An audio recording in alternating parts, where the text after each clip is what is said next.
کوردستانی ئێران لە دوو لاوە زۆر وا پێدەچێت کە لە بەردەم گۆڕانکاری و ئاڵوگۆڕی گەورەدا بێت. یەکیان بەهۆی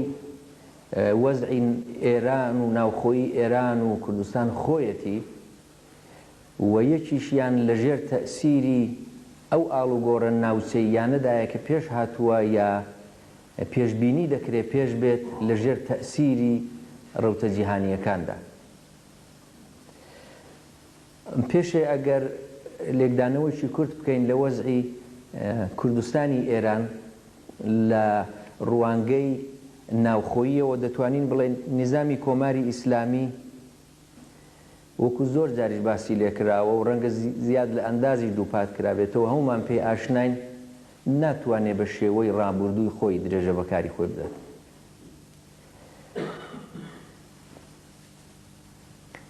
نەتوانین و بنبەستێک ڕژیمی جەمهوری ئیسلامی چ لەباری ئابووری، سیاسی، ئایدیۆلۆژی، فەرهەنگی و هەموو شتێکەوە داگرتووە لەباری پەیوەندیەکانی دەرەوە و ناوچەییەکەی لە هەموو بابەتێکەوە ڕژیمی کۆماری ئیسلامی ئەو پرۆژەی کە 22 ساڵ لەوە پێش هێنایە گۆڕێ و بە زەبروزەنگ و کوشتار و داپلۆسینێکی یەکجار زۆری هەموو گەلانی ئێران و کرێکاران و ژنان و ڕووناکبیران و جەوانان و هەموو ئەوانە ویستی بیباتە پێش و تاڕادەیەکیش بردیە پێش، ئەم پرۆژەیە لەگەڵ شکست و ناکامی بەرەو ڕوو بووە. بەڵام ئەمە تەنیا نەتوانینێک نییە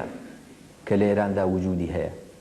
مەبەستمەوەی وەزع و هەلومەرجی ئێستای ئێران تەنیا ئاکامی ناتەوانی و بنبەستی ڕژیمی کۆماری ئیسلامی ئێران نییە. لە حەقیقەتدا ئێمە لە ئێراندا لەگەڵ دوو نەتوانین بەرەوڕووین کە هەرچەند ماهیەتیان فەرقی هەیە و داهاتوویان فەرقی هەیە، بەڵام ناتوانین نادیدەی بگری. ئەویش لەلایەکەوە کۆماری ئیسلامی ناتوانێت بە شێوەی پێشوو درێژە بە ئەو نیزامە بدا کە دەیویست دای سەپێنێ بەسەر ئێران و ڕەت کراوەتەوە ئەو نیزامە، ئەو سیستمە، ئەو فەرهەنگ و ئایدیۆلۆژیە لەلایەن زۆربەی هەرە زۆری خەڵکی ئێرانەوە ڕەت کراوەتەوە. بەڵام لەلایەکی دیکەشەوە خەڵکی ئێرانیش تووشی نەتوانینێکن، ئەوانیش تووشی کزی خۆیانن.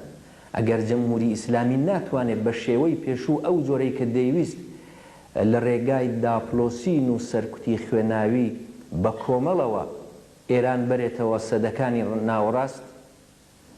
و ئولگوی خۆی داسەپێنێ، لەلایەکی دیکەشەوە جەماوەری خەڵکی ئێران حاڵی حازر و لە چەند ساڵی ڕابردوودا هێشتا لەو توانایەدا نین کە بە ڕاپەڕینی خۆیان چارەنووسی کۆماری ئیسلامی یەکسەرە و یەکلایی بکەنەوە. سەردەمی ئێستای ئێران ئەو سەردەمەی کە بەعزێک جار بە نێوی دەورەی ئیسلاحات ناوی دەبەن، بەرهەمی لێک هەڵپێکرانی ئەم دوو نەتوانینەیە، ئەم دوو زەعفەیە کە هەم خەڵک و هەم حاکمیەت چینە سەرەکیەکانی ئەم کۆمەلگایە کە دەبێت بە حیساب چارەنووسی کۆمەلگای ئێران لە ململانێ و کێشەی ئەوانەوە سەرنجام دیاری بکرێت، هیچ کامیان ناتوانن بە تەواوی خۆیان بەسەر لایەنەکەی دیکەدا فەرز بکەنەوە داسەپێن. نە کۆماری ئیسلامی دەتوانێت نیزامی دڵخوازی خۆی داسەپێنێ و نە خەڵک دەتوانن ئەم نیزامە کۆنەپەرستانەیە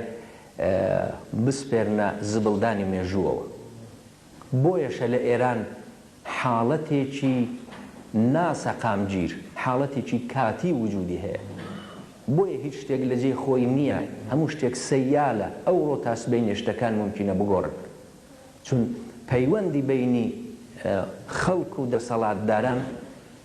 لە حاڵەتێکی نۆرمال یا ئەگەر نۆرمالیش دەڵێن لە حاڵەتێکی سەقامگیردا نییە. هەردووک لا خەریکی بەهێزکردنی خۆیانن، هەردووک لا خەریکی وەرگرتنی ئیمتیازاتی بچووکن، خەریکی وردە شەڕن هەردووک لا. هیچ ئەو شەڕە چارەنووسسازەی، ئەو خەباتە چارەنووسسازەی کە لە ئێران ڕەنگ بێ دەست پێ بکە و چاوەڕوان دەکرێت دەست پێ بکە و کاری حاکمیەت و دەسەڵاتی سیاسی لە ئێرانی یەکلایی بکاتەوە، ئەوە هێشتا فراهەم نەبووە و لە گۆڕێدا نییە. دیارە هۆکاری زۆرە کە بۆچی وەزعێکی ئاوا هەیە، بەڵام پێم وایە ئەمە وەزعەکەیە. هەچی ڕژیمی کۆماری ئیسلامی ئێرانە دەسەڵاتی چەکدارانەی هێشتا بەدەستەوەیە و سەرچاوەی ماڵی و ئابووری وڵاتی تەبعەن بەدەستەوەیە، بەدەست بە تایبەت لایەنێکیانەوەیە زۆرتر، بەڵام باڵادەستی ئیدئۆلۆژیکی و فەرهەنگی و ڕۆشنبیری لە کۆمەلگای ئێران لەدەستداوە. لە باری فەرهەنگی و ڕۆشنبیری و بیر و باوەڕی سیاسیەوە ئەگەر ئەوە معیار و میقیاسمان بێت لە مێژە ڕژیمی جمهوری ئیسلامی ڕووخاوە. من چەند جاری دیکەش لە کۆبوونەوەی دیکەدا ئەوەم ڕاگەیاندووە ئەگەر سەردێڕی بیسمیلاییەکەی یا تەعارف و مجاملەیەک کە ڕۆژنامە و گۆڤارەکانی ئێران دەیکەن و نائیلاجن بیکەن لەگەڵ کۆماری ئیسلامی، ئەوە لابین ناوەڕۆکیان تازە ئەو ناوەڕۆکی زۆربەیان ئەو ناوەڕۆکی ئیسلامی سیاسیە نەماوە کە 15 ساڵ و 20 ساڵ لەوە پێش بوو.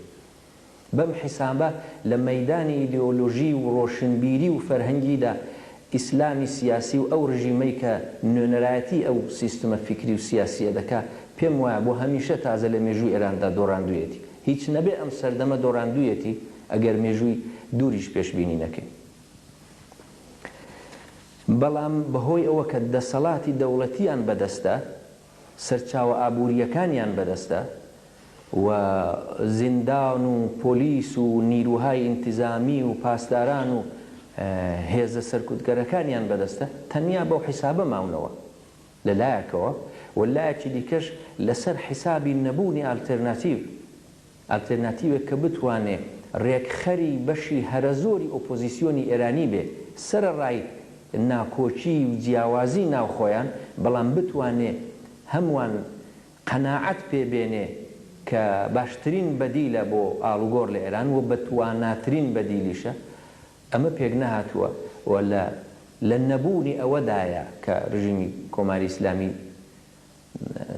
هێشتا بەم وەزعە ناسەقامگیرەشەوە درێژە بە بوونی خۆی دەدات. هۆکارێکی کاریگەر و دیاریکرد لە چارەنووسی سیاسی ئێراندا بزوتنەوەی کرێکاری، بزوتنەوەی جەماوەری ڕاستەوخۆ و سربەخۆی خەڵکە. ئەوە ئەگەرچی لێرە و لەوێ سەر هەڵدەدا،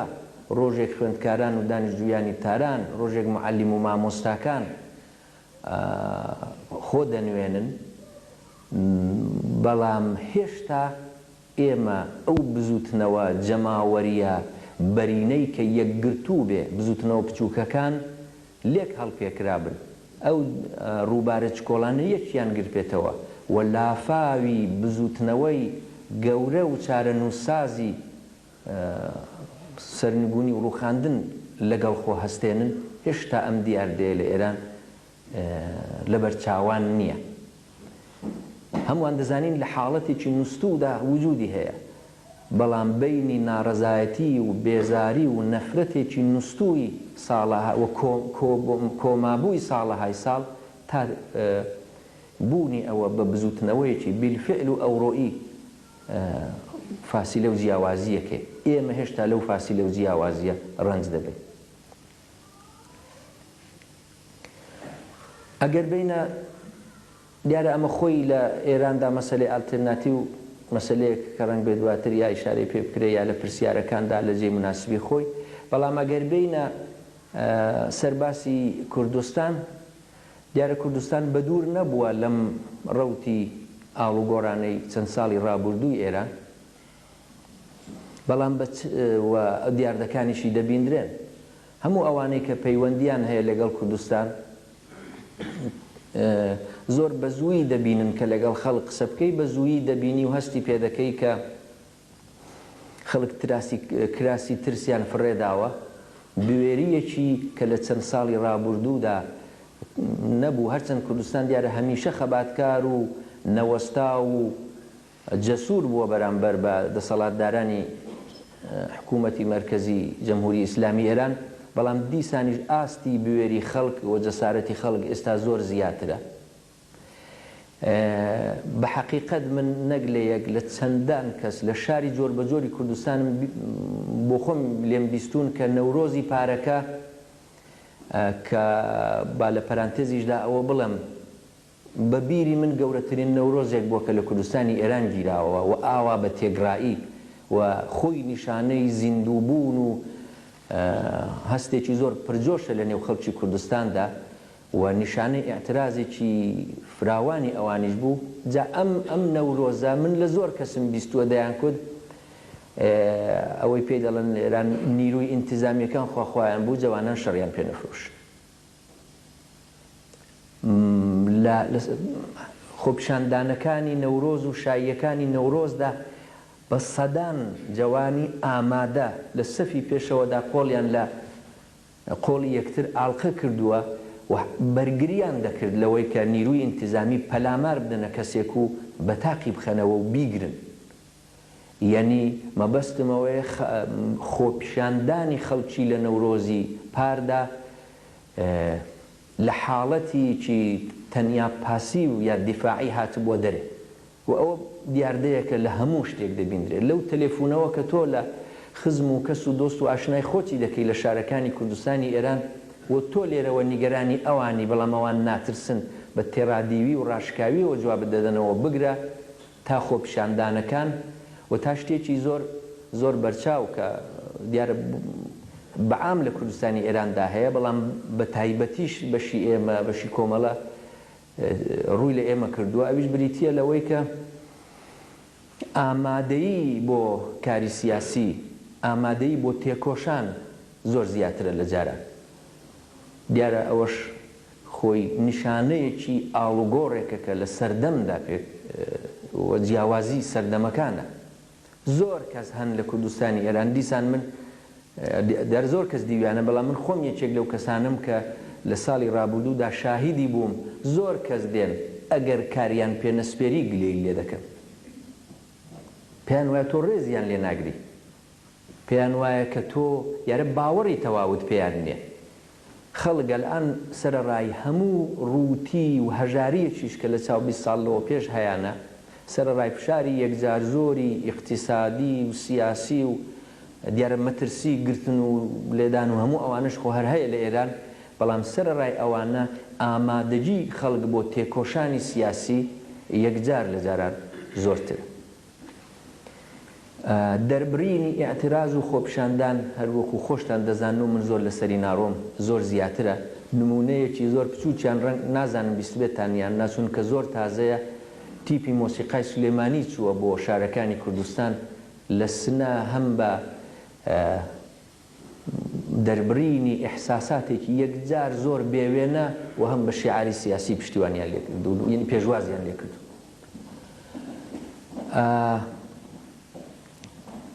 ئەمە بەشێک لە دیاردەکانە. یەکیان کە دیاردەیە کە لە ساڵانی ڕابردوو وردە هەر لە حاڵی خەمڵین و گەشەکردندا بووە بەڵام ئێستا زۆر بە هاسانی دەبیندرێت لە بەرچاوە، ئەویش جوڵانەوەیەکی ڕۆشنبیریە کە خۆی نیشانداوە. ئێمە لە مەجال و دەرفەتی دیکەشدا لەم بارەیەوە قسەمان کردووە، بەڵام بێگومان ئەوە یەکێک لە دیاردەکانی ئەم دەیەی ڕابردووی کوردستانی ئێرانە بەتایبەت لەم چەند ساڵی ڕابردوودا زۆر بە ئاشکرا خۆی نیشانداوە. ڕووتێکردن لە خوێندنەوە و نووسین بە زمانی کوردی، بڵاوکردنەوەی ئەدەبی کوردی هەر لە شیعرەوە هەتا چیرۆک و تەنانەت تا ڕۆمان کە دیارە فۆرمێکی هونەری زۆر پێشکەوتوترە لە فۆرمەکانی دیکە و بە تایبەتی هی کۆمەلگایەکە کە هەم خۆی کۆمەلگاکە کۆمەلگایەکی پیچیدەتر و کۆمپلێکسترە و هەم ئەوەی کە نیشانەی ئەوەیە کە زمانی ئەدەبی ستانداردی ئەو وڵاتە گەیشتۆتە ئاستێگەوانی پێ بنووسی. ڕۆمانمان هەیە ئێمە لە کوردستانی ئێران، کۆڕ و کۆمەڵ و ئەنجومەنی ئەدەبی لە زۆرێک لە شارەکان هەن، زۆریشیان لەوانەیە سەبت نەکرابن لە هیچ کوێ ڕێجیستەر نەکرابن، بەڵام خۆیان تەحمیل کردووە بەسەر وەکو پێویستیەک خۆیان تەحمیل کردووە. ئەوەش خۆی دیاردەیەکی مهمە لە کوردستانی ئێران دیارە زۆر شت لەم بارەیەوە هەیە کە خۆشتان باشتر دەزانن و ڕەنگ بێ وەکو کورد بۆ خەڵکی دەرەوەی بڵێن بۆ ئەوەی ئەوان بزانن بەڵام بۆ خۆمان تەنیا ئاماژەیەکی بچووکی پێ دەکەم ئەویش بێکاریەکی یەکجار زۆرەکە لە کوردستاندا هەیە هەموو ئێران وایە هەژاریەکی یەکجار زۆرەکە لە کوردستاندا هەیە جیاوازی و اختلافی بینی هەژاری و سەروەتی جەماعەتێکی زۆر کەم لە هەمیشە زیاترە لە کوردستاندا لە پاڵ ئەم وەزعەدا هەڵاواردن و تەبعیزی میلیشی پێ زیاد بووە هیچ پۆستێک کە پۆستی مەسئولیەت بێ نایدەن بە کورد لە کوردستانی ئێران تەنانەت بەو کەسانێک کە سەر بە خودی حکوومەتیشن بڕوایان نییە هیچ پرۆژەیەکی سەنعەتی و گەشەکردنی ئابووری ڕاستەقینە لە کوردستان بەڕێوە نابن تەنانەت ئەو جێگاش کە کانگاکانی کوردستان دەردێنن دەیبەنە ئەو بەری سنوورەکانی کوردستان بۆ ئەوەی لەباری سەنعەتیەوە ڕەعمەلی بێن و پرۆسێسی بکەن لەوێ لە حاڵێکدا ئەوانش هەموو ئەو دیاردانن کە پێیان ئاشناین و دەیان ناسی دیاردەی ئیسلاح تەلەبی یا بڵێن ئیسلاح تەلەبی بە تایبەتی دەوڵەتی لە کوردستان چۆنە لێرەدا جیاوازیەک دەبینری دیارە یەک جیاوازی ئەوەیە کە کوردستان لەبەرەوەی کە مرکزی ڕۆشنبیری ئێران نییە ئەو بزوکنەوە لێەوە دەست پێ نەکراوە بەڵام کوردستانیشی داگرتۆتەوە بەڵام ئەو جێی کە دەگەڕێتەوە نێو دیاردەی ئیسلاحخوازی بە تایبەت ئەو ئیسلاحخوازی کە لە ناو حکوومەتیشدا ڕەنگدانەوەی هەیە ئەو دیاردەیە لە تاران و شوێنەکانی دیکەی ئێران زۆرتر چۆتە نێو کۆمەلگا و قوڵایی کۆمەلگاوە با من هەر لێرە قەوسێک بکەم و ئەوە بە بڵێم کە ئەم ئیسلاح تەلەبیە خۆی ئێستا لە حاڵی بوحران و قەیرانێکی زۆردایەوە لە بەقیە ئێرانی دڵساردیەکی زۆر پێی وجودی هەیە و ئەو هیوایەکە چەند ساڵەوە پێش بەشێک لە خەڵک پێیان بوو نەماوە مەبەستمەوە نییە بەڵام مەبەستمەوە بوو کە بڵێم ئەو کێشەی بینی ئیسلاح خوازی حکوومەتی و بینی باڵی محافەزەکاری حکوومەتی و ئەوەی کە نیزامی کۆماری ئیسلامی چۆن ئیدارە بکرێ و بە چ ڕێگەیەکدا بڕوە تا ڕادەیەکی زۆر لە دەرەوەی کوردستان بڵێن تاران و شوێنە گەورەکان تەنیا لە حاڵەتی مەسەلەی ناو حاکمیەت هاتۆتە دەرێ و چۆتە ناو خەڵکیشەوە یعنی زۆر زیاتر چۆتە نێو مەتبوعات ڕۆژنامەکان و موافق و مخالیفی زۆرتر لە پەیوەند لەگەڵ خۆیدا هەڵخراندووە هێناوێتە ئاراوە لە کوردستان دیارە خەڵک سیاسیترن ژیرترن ڕۆژنامە خوێنترن و دوای شتەکان دەکەون مەبەستمەوە نییە گوێی نادەنێ بەڵام مەبەستمەوەی بۆ ئەوان هەر شتێکی لاوە چییە ئەو دیاردەی ئیسلاح خوازی دەوڵەتی نەچۆتە ناو کۆمەلگای کوردستانەوە بڵێ کوردستان بەشێکیان ئاوا بیر دەکەنەوە ناڵم هیچ کەس نییە بەڵام ئەوانە زۆر کەمن و ئەوانش کە هەن زۆرتر وەکو دەرفەتێک کەڵکی لێ وەردەگرن وەکو کلێنێک کە کرابێتەوە لە ناو حکوومەتی ئیسلامیدا کەڵکی لێ وەردەگرن یعنی علاقەی ئەسلی و سەرنجی ئەسلی خەڵکی کوردستان لەسەرەوە نییە کە ئایا بەم یا ئەو شێوە ئیدارە بکرێت کولیەتی نیزامی جەمهوری ئیسلامی بێباوەڕیەکی قوڵ و بێزاریەکی قوڵ بەرامبەر بە هەمووی وجودی هەیە بەم حیسابە دەتوانین بڵێن کە کوردستان لە خەباتی خۆیدا حاڵەتێکی ڕادیکاڵتری هەیە لە چاو زۆر شوێنی دیکە دیارە دیاردەیەکی کوردستانیش کە هەمومان پێ ئاشناینەوەی کوردستان وڵاتێکە حیزبی سیاسی تێدا بووە بە توولی دەیان ساڵ کە لە قۆناغی جۆر بە جۆری سیاسیدا بینراون تاقی کراونەوە و تێکەڵاو ژیانی خەڵک بوون بە شێوەی جۆراوجۆر بە ڕادەی جۆراوجۆر توێژی جۆراوجۆر بەڵام لە هەر حاڵدا لە کۆمەلگای کوردستان ئەو حیزبە سیاسیانە نەک تەنیا نەسڕ دراونەوە بەهۆی سەرکوت و کوشتار و ڕژیمی دیکتاتۆری سیاسی کۆماری ئیسلامی بەڵکو جێگەی خۆیان هەیە چکۆڵەترین ئازادی سیاسی یا تەقینەوەیەکی دموکراتیک لە ئێران ببێ یا چکۆڵەترین ڕاپەرینێک ببێ کە تێیدا خەڵکی کوردستانیش بتوانن بێنە مەیدان و بێگومان دێنە مەیدان لەو حاڵەتەدا مەسەلەی سەر لە نوێ جێ پەیداکردنەوەی ئەو حیزبانە لە ناو خەڵکدا و سەر لە نوێ بوونیان بە حیزبی جەماوەری کاری چەند ڕۆژە، چەند هەفتەشی ناوێ. و بۆیە مەترسی کە دەڵم مەترسی یعنی بۆ ڕژیم بۆ حاکمیەتی ئێران مەترسیەکی زۆر گەورە وجودی هەیە لەم بارەیەوە. و دیارە ئەوە ئەگەر بێمە سەرکاری کۆمەڵە مەترسیەکی گەورەش بە بڕوای من لە ناویاندا پێکەوە سەبارەت بە کۆمەڵە بە تایبەتی مەبەستم ئەوەیە کە لە 1 ساڵ و نیو لەوە پێشەوە کە لە حیزبی کۆمۆنیستی ئێران جیا بووە و کارێکی سربەخۆ و بە پێداچوونەوەیەک بە سیاستەکانی خۆی لە کوردستان دەست پێ کرد لەگەڵ ئێمە دوو دیاردا کە ئەوەش نەک تەنیا بە حکمی ئەوەی من ئەندامێکی ئەو ڕێکراوە حیزبم بەڵکو بە حکمی ئەوەی کە ئەگەر کەسێک بە ئینسافانە مشاهدە و تێڕوانینێکی ئێستای کۆمەلگای کوردستان بکە ناتوانێ نەیبینێ ئاواتان عەرز دەکەم. ئەویش ئەو دیاردەیە کە ڕووتێکردن و پێشوازیەکی یەکجار گەورەی جەماوەری لە کوردستان بەرامبەر بە کۆمەڵە بە وجود هاتووە و بێگومان نارانی کۆمەڵە کەم بەستم زۆرتر ڕژیمی کۆماری ئیسلامیە مەترسی و نیگەرانیەکیشی لە نێو ئەواندا پێک هێناوە. ئەمەش یەکێک لە دیاردەکانی کوردستانە بە هەموو ئەوانەوە کە ڕەنگ بە دیارە پێداچوونەوەیەکی کورد بن چ نەتیجەیەک وەردەگرین و بە بڕوای ئێمە چ ئەرچێک لە سەر شانی خەڵکی کوردستان هێزە سیاسیەکان و بە تایبەتی